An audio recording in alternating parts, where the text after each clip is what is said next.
जेन डहर माटी ते लतो, बस यही काम चलत है विकास के थे। ये विकास नहीं हो सकता। यदि देश का विकास करना है तो देश के मिट्टी का विकास करना पड़ेगा। यूरिया डालेल बंद कर, पोटाश डालेल बंद कर, डीएपी डालेल बंद कर, फोरेट डालेल बंद कर, मेलाथियान डालेल बंद कर। माटी बाँची ही तब देश बाँची ही, नहीं तो विकास के चक्कर में विनाश हो जाए। भूखे मरहो, खेत में गन्ना नहीं जामने वाला है तुम्हारा। अब मैं गांव में कथा कहा था, अमेरिका को वहां थोड़े सुनी है, तुम्हारे लिए एक बात ले सुनाना है। जैसा देखो मौका तैसा मारो चौका की थी, है कि नहीं। पत्थर का विकास नहीं करना है हमको, हमको मिट्टी का विकास करना है। सच बताओ, मिट्टी का विकास रुक गया इसलिए हम लोगों का विनाश हो रहा है। हो रहा कि नहीं हो रहा? 35-35 साल, 40-40 साल के जवान कैंसर में मर गए। कावर मर गए कैंसर? वो बने खावत रही का खावत रही से? अरे बने खावत, अरे बने नहीं खावत रही, बने बुनाएल खावत रही से। क्या बने बुनाए? बोले बने बुनाए फल जहर से बना हुआ, बने बुनाए साग भाजी, सब कुछ बने बुना आर्टिफिशियल, बने बुनाए चावल, प्लास्टिक के चावल आवत हकन के खावत है। तो ददल कैंसर हो ही तोला नहीं हो ही। तो मिट्टी का विकास, शुद्ध मिट्टी होनी चाहिए, और शुद्ध मिट्टी करना है तो गौ माता के गोबर से शुद्ध मिट्टी होगी। याद रखना, गाय के गोबर से बने हुए खाद का प्रयोग किया जाए। सरकार को यह नियम लागू कर देना चाहिए कि सोसाइटी में यूरिया पोटाश केमिकल चीज नहीं मिलेगा। ये गांव गांव जो आदर्श गौठान बना है, ये गांव गांव जो दहियान बना है, इससे बना हुआ गोबर सरकार फ्री में बांटे और यूरिया पोटाश बंद कर दे। आज राम राज्य आ जाएगा। देश में जहां कहीं राम राज्य आए आए ना आए, लेकिन छत्तीसगढ़ में पहले राम राज्य आ जाएगा। और कहीं आवे चाहे ना आवे हम गारंटी नहीं लेते। जहां पर गोबर से खेती शुरू हो जाए राम राज्य आ जाएगा। क्योंकि शुद्ध खाओगे अन्न, शुद्ध होगा मन, और जब मन शुद्ध होगा तो जन जन शुद्ध हो जाएगा। इसलिए भगवान स्मार्ट सिटी बनाने नहीं निकले, स्मार्ट गांव बनाने निकले। कहां पहुंचे? केवट के यहां। और वहां जाकर के भगवान ने मर्यादा तोड़ दी, मर्यादा समाप्त कर दिया। भगवान कैसे हंसते हैं?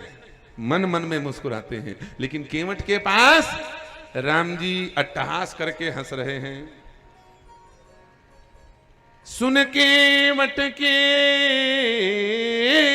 बैन प्रेम लपेटे अटपटे, बिहसे करुणाएं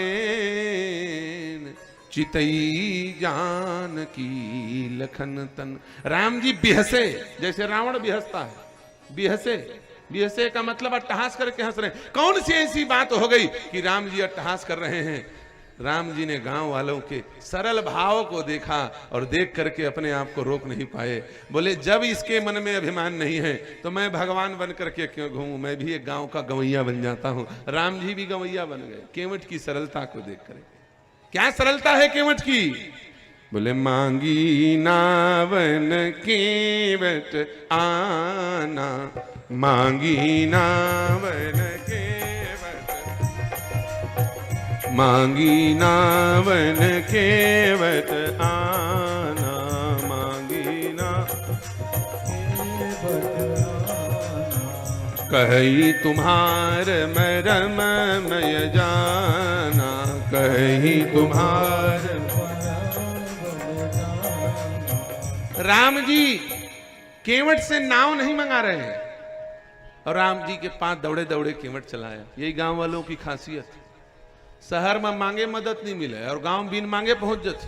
पोखरो लकड़ी चढ़ावत हुई ट्रैक्टर में चिरवाए बर 20 जन सकला जाते, चलना चढ़वावत हम कैसे नहीं चढ़ी है कि नहीं?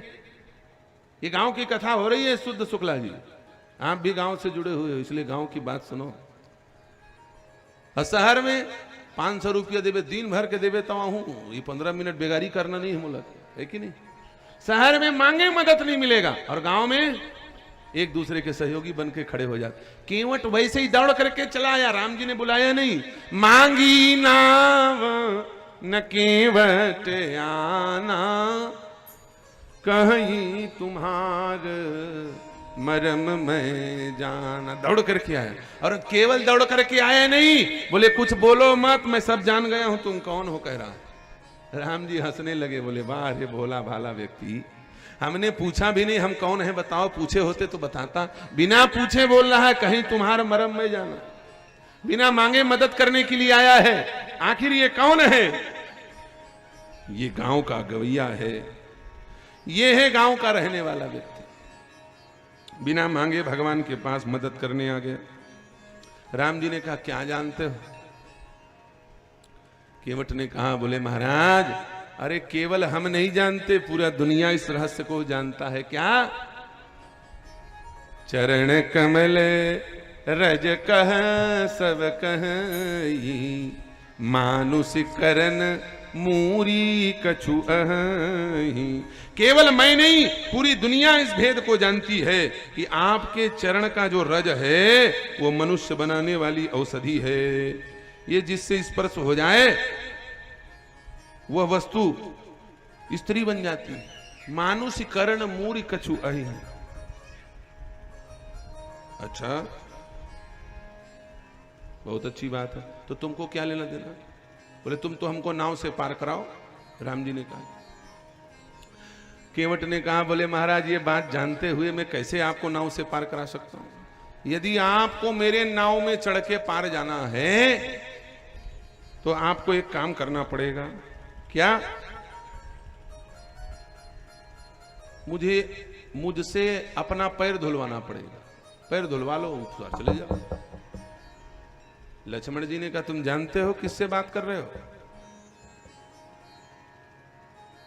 अयोध्यापति चक्रवर्ती सम्राट दशरथ के ज्येष्ठ पुत्र राम से बात कर रहे हो और शर्त रख रहे हो कि पैर धुलवाओगे तब उस तरफ ले जाएंगे। अभी 2 मिनट में खटिया खड़ी कर दिया जाएगा तुम्हारा। ना इनको जानते हो ना हमको जानते हो। हम कौन है जानते हो? बोले परशुराम जैसे गरम गरम मिजाज वाले को ठंडा करके धर दिया हमने, हैं? और तू केवट नदी के किनारे रहने वाला, नाव चलाने वाला, मछली मार के खाने वाला, तेरी इतनी हिम्मत कि हमारे सामने शर्त रख रहा है? बाण को हाथ में उठ पकड़ने लगे लक्ष्मण जी महाराज डराने के लिए। केवट ने कहा, बोले सुनो महाराज ये आपका घर नहीं है, ये मेरा घाट है।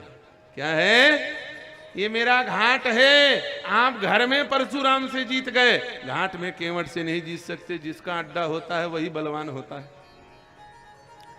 और रही बात ये बाण की, तो एक नहीं 100 बाण मार दो, मैं आपके सामने झुकने वाला नहीं। बरु तीर मारहु लखन पे, तब लगन पाव पखारी हो। जब लगन तुलसीदास नाथ, कृपाल पार उतारी हो। जब तक पैर नहीं धोऊंगा तब तक पार नहीं ले जाऊंगा। और कसम खा के कह रहा हूं।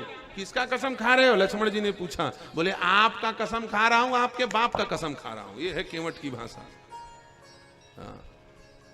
ये केवट बड़ा विचित्र होता है। जब अपना काम हो तो बड़ा प्रेम से बोलता है, और जब उसका काम खत्म हो जाए तो बड़ी अकड़बाजी से बोलता है। केवट लोगों का मिजाज देखना है तो इलाहाबाद जाओ, प्रयागराज। भैया बैठ जाओ बैठ जाओ, बड़ी विनती करके चिरौरी करके नाव में बैठाएंगे संगम में। और जहां बैठे बीच गंगा जी में पहुंचे, कितना रुपया मोल भाव किया था? 10 रुपया बढ़ा दो, अभी दो इसी वक्त। क्यों? जान रहा है तैर के जा नहीं सकते, पार कराने वाले हम हैं।